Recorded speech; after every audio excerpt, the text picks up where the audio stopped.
नमस्कार दोस्तों, एक बार फिर से आपको आपके इस यूट्यूब चैनल में आपका स्वागत है। अगर आप इस चैनल पर नए हैं तो कृपया इस चैनल को सब्सक्राइब कर दें, बेल आइकन नोटिफिकेशन पर क्लिक कर दें और वीडियो को लाइक एंड शेयर ज़रूर कर दें ताकि समय-समय पर आपके समक्ष और भी बेहतरीन वीडियोज़ बनाने का हमें मौका मिलता रहे। दोस्तों, माननीय सुप्रीम कोर्ट की एक कॉन्स्टिट्यूशनल बेंच की एक जजमेंट है जो कि आज ही आई है और इस जजमेंट में जो कि ट्रांसफर पिटीशन सिविल 1118 ऑफ 2014 है जिसमें पिटिशनर वर्सेस रिस्पोंडेंट और दूसरी भी कई ट्रांसफर पिटिशंस है।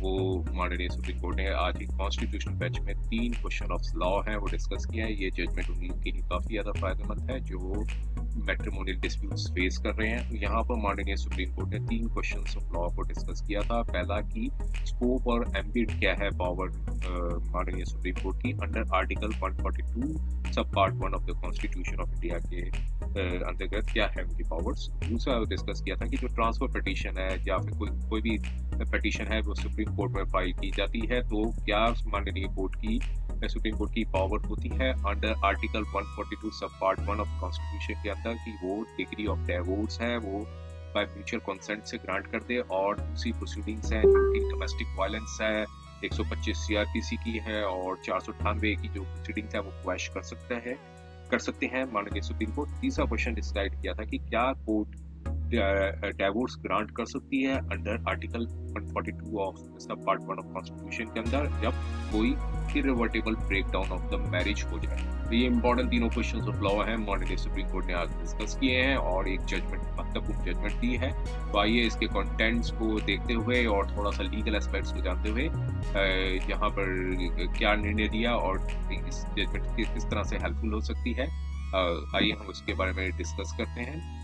और यहाँ पर जब कॉन्स्टिट्यूशनल बेंच के पास रेफर किया गया था केस तो यहाँ पर 3 क्वेश्चन ऑफ लॉ है वो फ्रेम किए गए थे। क्वेश्चन ऑफ लॉ जैसे मैंने डिस्कस किया है जैसे स्कोप एंड एम्बिट क्या है jurisdiction of court under article 142 of the constitution. Secondly अगर findings of this of the first question जब कोर्ट जब कोई हेयरिंग करती है ट्रांसफर पिटीशन और एनी अदर प्रोसीडिंग्स जनरली कोई ट्रांसफर पिटीशन माननीय सुप्रीम कोर्ट में डाल दी जाती है तब सुप्रीम कोर्ट जो है क्या 142 ऑफ द कॉन्स्टिट्यूशन की जो पावर एक्सरसाइज करते हुए अगर पार्टीज के बीच में सेटलमेंट हो जाती है तो क्या वो degree of divorce by mutual consent जिसमें जो पीरियड होता है उसको डिस्पेंस कर सकती है जो 6 मंथ्स का जो पीरियड होता है under section 13B of the Hindu marriage act और क्वैश कर सकती है कनेक्टेड प्रोसीडिंग्स जैसे protection of the women from domestic violence act 125 CrPC की केस होता है और 498 of the Indian penal code.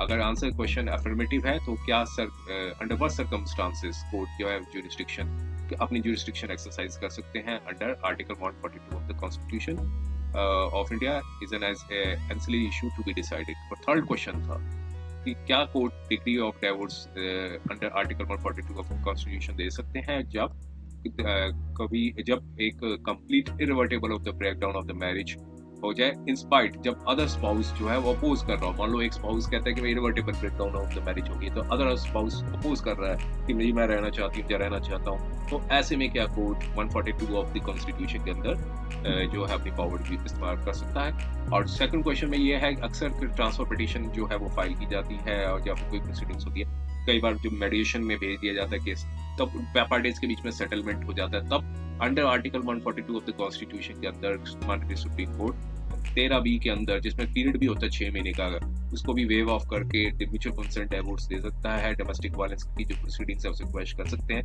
125 CrPC और 498 की प्रोसीडिंग्स को भी क्वैश कर सकते हैं। आइए हम इसको जो माननीय सुप्रीम कोर्ट ने काफी डिटेल एनालिसिस किया है और सारी जजमेंट्स को रेफर किया है।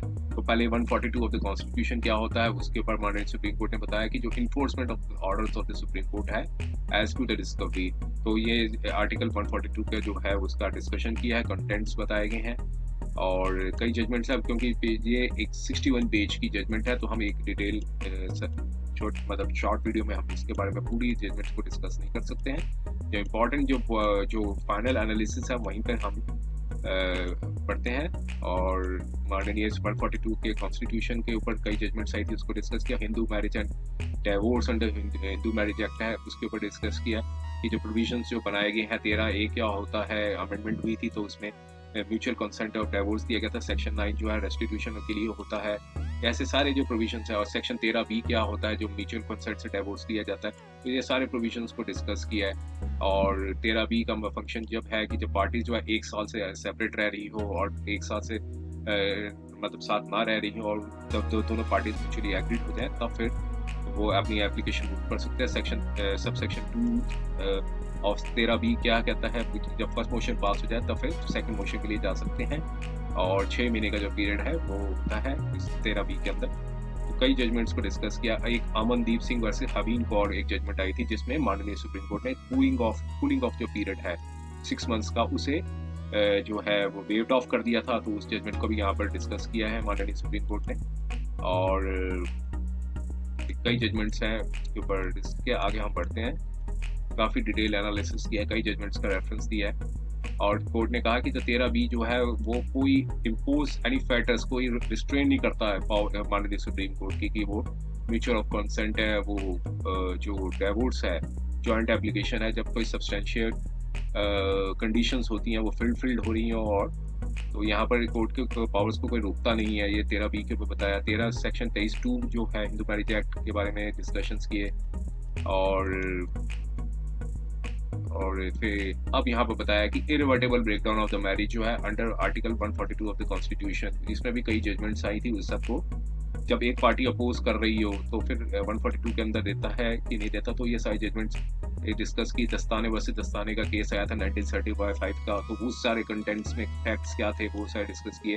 फिर उसके बाद 18 साल बाद बी भगत की भी एक जजमेंट आई थी। और यहाँ पर कोर्ट ने बताया था कि इंटेंशन क्या है, डिफेंडिंग स्पाउस की नेचर ऑफ कंडक्ट क्या है, करेक्टर क्या है, mental weakness of the spouse क्या है। सारे फैक्टर्स को देखते हुए ही जो है, अगर टेम्परामेंटल डिफरेंसेस हो जाते हैं तो फिर वो कोर्ट जो है वो उल्टी के ग्राउंड पे जो है वो डिवोर्स दे सकता है। तो ये चीज़ डिस्कस किया था। अशोक पूरा वर्सेस रूपा बिपिन जवेरी, ये 1997 में जजमेंट आई थी। इसमें कपल्स थे 1983 से सेपरेट रह रहे थे, लेकिन डिफरेंस इन ओपिनियन था, क्रॉप्ड अप हो गया था। तब ऐसे केस में एक बेबी भी था, उनका एक चाइल्ड भी था, तब court mutual consent of divorce है वो दे दिया गया था। और 10 लाख रुपया हस्बैंड को डायरेक्शन दी थी कि पेमेंट करे। और क्योंकि हस्बैंड ने दूसरी मैरिज भी कर ली थी उस केस में, तो फिर 494 का जो प्रोसीडिंग्स थी उसको टर्मिनेट कर दी गई थी। और फिर नवीन कोहली वैसे नीलू कोहली की भी जजमेंट आई थी, उसको भी डिस्कस किया। तो कई जजमेंट्स आई हैं, उन सबको माननीय सुप्रीम कोर्ट ने डिस्कस किया। और फाइनली जो क्वेश्चन ऑफ लॉ थे, तो उसके ऊपर जो फाइनल कंक्लूजन आने से पहले थोड़ा सा एक और पॉइंट यहाँ पर डिस्कस किया कि डिग्री ऑफ डिवोर्स जो है, इरिवर्टेबल ब्रेकडाउन ऑफ द मैरिज जो है वो कोर्ट दे सकती है, लेकिन ये मैटर ऑफ राइट नहीं है, लेकिन सिर्फ डिस्क्रिप्शन है जो कि ग्रेट केयर और कॉशन के साथ कोर्ट एक्सरसाइज करती है। सेवरल फैक्टर्स है ताकि कंप्लीट जस्टिस हो, दोनों पार्टीज को मिल सके। मान लो एक पार्टी अपोज कर रही है तो फिर कंप्लीट जस्टिस तभी होगा जब सारे फैक्टर्स को एनालाइज करती है तो कोर्ट। तो एक मैटर ऑफ राइट नहीं है। तो यहाँ पर जैसे कोई लंबा पीरियड ऑफ सेपरेशन है 6 इयर्स का, जो अबव का जो पीरियड है, तो वो एक रेलेवेंट फैक्टर्स है जो कि कोर्ट कंसिडर करती है। तो एजुकेशन क्वालिफिकेशंस क्या है, तो ये सारे फैक्टर्स को कंसिडर करती है। 6 इयर्स से अबव जो है वो उसको लॉन्ग पीरियड ही कहा गया है। और कोर्ट ने यहाँ पर फैक्टर्स को देखते हुए फिर ये 142 की जो कॉन्स्टिट्यूशन के अंदर कोर्ट ने एक रिफ्यूज भी की थी जुरिस्डिक्शन को कि जिस period of 6 month for moving the second motion. तो एक जजमेंट आई थी, सबको डिस्कस किया है। अब फाइनली आउटकम क्या आया है तो हम उसके ऊपर हम देखते हैं। इस सारी जजमेंट्स को डिस्कस करने के बाद काफ़ी लेंथी जजमेंट है 61 पेजेस की। अब 142 ऑफ कॉन्स्टिट्यूशन के अंदर बताया कि मैट्रिमोनियल डिस्प्यूट्स जो हैं, आप कोर्ट के पास पावर है कि वो कंप्लीट जस्टिस, जैसे कि जो कि फैटर्ड बाय कोई डॉक्ट्राइन ऑफ फॉल्ट नहीं है, मतलब डॉक्ट्राइन ऑफ फॉल्ट जो थ्योरी है वो फैटर कोर्ट की पावर्स को रोकती नहीं है। अगर 142 की कोर्ट जो है वो पावर जो एक्सरसाइज करती है तो अब यहाँ पर एक पूनम वर्सेस सुमित तनवर की जजमेंट आई थी, जहाँ पर कोर्ट ने कहा था कि जो अटेम्प्ट जो अंदर आर्टिकल 32 के अंदर कोई रिट पिटीशन डाल दे तो कोर्ट ने कहा था ऐसे जो एक्शंस को स्पॉन्ड करना चाहिए, accepted must be attempt must be स्पॉन्ड और नॉट एक्सेप्टेड। तो क्योंकि ना ही आर्टिकल 32 ना आर्टिकल 226 के अंदर कोर्ट जो है degree of divorce irreversible breakdown of marriage के अंदर नहीं दे सकती है, क्योंकि रेमेडी जो बनी है ये आर्टिकल 32 की, ये फंडामेंटल राइट को प्रिवेंट करने के लिए बनी है। पार्टीज को परमिशन नहीं है कि वो सर्कमेंट करे प्रोसीजर को, रिट जुरिस्डिक्शन का जो एक्सरसाइज करे, जो आर्टिकल 32 या आर्टिकल 226 का। तो ये कोर्ट ने यहाँ पर इसको डिस्करेज किया है। कंक्लूजन आने के बाद अब यहाँ पर कंक्लूजन पे आते हैं जो मेन फाइनल है। स्कोप और एम्बिट क्या है powers jurisdiction of this court. Court ने कहा कि the question of power of jurisdiction of the court under article 142 constitution जो आंसर्ड कर दिया गया है पैराग्राफ 8 से 13 तक। Court can depart from the procedure से हट भी सकती है, as well as the substantiated laws, जो सब्सटेंशिएट लॉज के ऊपर भी जा सकती है जब डिसीजन जो एक्सरसाइज किया जा रहा है based on the consideration of the fundamental general and specific public policy. और while deciding whether to exercise jurisdiction, तो कोर्ट जो है मस्ट कंसीडर द कोर्ट जो है सब्सटेंशिएटेड प्रोविजंस को कंसीडर करेगी, जो इनेक्टेड होगा उसे इग्नोर नहीं कर देगी। Albeit this courts act as a problem solver, ताकि दोनों बैलेंसिंग कर सके, इक्विटीज बिटवीन द कॉन्फ्लिक्टिंग जो क्लेम्स है उनको बैलेंस कर सके। तो यहाँ पर जो कोर्ट जो एक्सरसाइज करेगी इस इन अ कॉज और मैटर पे करेगी। अब सेकंड जो क्वेश्चन है जो बताता है कि जो कोर्ट जब transfer petition other proceedings hear करती है और can exercise power under 142 of the constitution, तो क्या वो सेटलमेंट, अगर जब पार्टीज के बीच में सेटलमेंट हो जाती है और grant degree of divorce mutual consent दे देती है, दे सकती है under 13B of the Hindu marriage act और and also quash the connected proceedings, जो जैसे डोमेस्टिक वायलेंस का केस हुआ 125 हुआ 498 तक यह केस बढ़ सकती है। अगर आंसर ये अफर्मेटिव है तो किस केसेस पे और सर्कमस्टांसेस पे ये कोर्ट जो है अपनी एक्सरसाइज ज्यूरिसडिक्शन कर सकती है।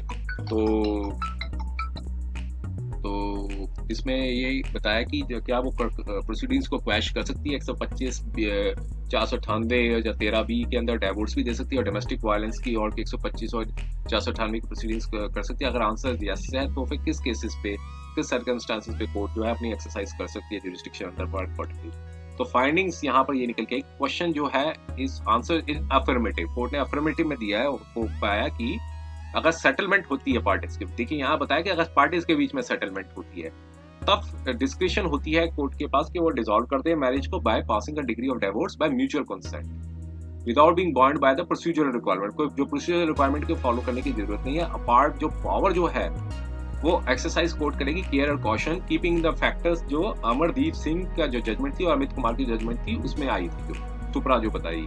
तो कोर्ट जो है अपनी पावर करेगी, एक्सरसाइज कर सकती है under article 142 of the constitution. Means conclusion निकला कि जब पार्टीज के बीच में सेटलमेंट होती है और कोई ट्रांसफर पिटीशन अगर फाइल की जाती है और उस दौरान पार्टीज के बीच में सेटलमेंट होती है तो कोर्ट जो है under part 142 sub part 1 of constitution की पावर इन्वोक करते हुए डिग्री ऑफ डिवोर्स है बाय म्यूचुअल कंसेंट दे सकती है। साथ में जो प्रोसीडिंग्स है जो फाइल की गई है 498 की हो, डोमेस्टिक वायलेंस की हो, 125 की हो, उसे भी क्वैश कर सकती है। तो यहाँ पे लेकिन विद केयर के साथ करेगी, विद कॉशियस के साथ। अब कोर्ट क्वेश्चन थर्ड क्वेश्चन था, क्या कोर्ट डिवोर्स दे सकती है जब under article 142 sub part 1 of the constitution India, जब there is a complete and retrievable breakdown of marriage हो जाए और अदर स्पाउस जो है अपोज कर रहा हो पीरियड को। मान लो कोई हस्बैंड ने केस किया या वाइफ ने केस किया, अदर पार्टी अपोज कर रही है, कहा कि काफी लंबा समय हो गया, मैरिज इररिवर्सिबल ब्रेकडाउन दे सकती है। अब कोर्ट ने यहाँ पर भी आंसर दिया इन अफर्मेटिव, मींस कोर्ट के पास पावर है, वो अपनी एक्सरसाइज कर सकती है under 142 of the sub part 1 of the constitution के अंदर, और and has the discretion to dissolve the marriage on the ground of irreversible breakdown. तो अब इस डिस्क्रिशनरी पावर है वो तभी होगी जब कंप्लीट जस्टिस है पार्टीज को दे सके, और जब कोर्ट सेटिस्फाइड हो जाती है कि जो फैक्ट्स एस्टेब्लिश हो रहे हैं कि मैरिज जो है कंप्लीटली फेल्ड हो चुकी है, कोई पॉसिबिलिटी नहीं है कि अब दोनों पार्टी साथ रह सकें, तो फिर continuation of the formal legal relationship को आगे बढ़ाना कोर्ट कहेगी ये अनजस्टिफाइड है। तो इसलिए court as a court of equity तो इसमें बैलेंस भी देखेगी, करेगी सर्कमस्टांसेस और बैकग्राउंड ऑफ द पार्टी जो अपोज कर रही है, दूसरे का पार्टी का बैकग्राउंड क्या है उस पार्टी को देखते हुए तो ये कंप्लीट जस्टिस देगी और कर सकती है और 142 की पावर को इस्तेमाल कर सकती है। तो ये सारे केस को माननीय सुप्रीम कोर्ट ने 5 बेंच की ऑनरेबल जजेस की जो बेंच थी उन्होंने डिस्पोज किया 1 मई 2023 को। तो उम्मीद है ये वीडियो आपको पसंद आई होगी। अगर ये वीडियो आपको पसंद आई है तो कृपया इस चैनल को सब्सक्राइब कर दें, बेल आइकन नोटिफिकेशन पर क्लिक कर दें और वीडियो को लाइक एंड शेयर जरूर करें ताकि समय समय पर आपके पास और भी बेहतरीन वीडियोस बनाने का हमें मौका मिलता रहे। समय देने के लिए बहुत बहुत धन्यवाद।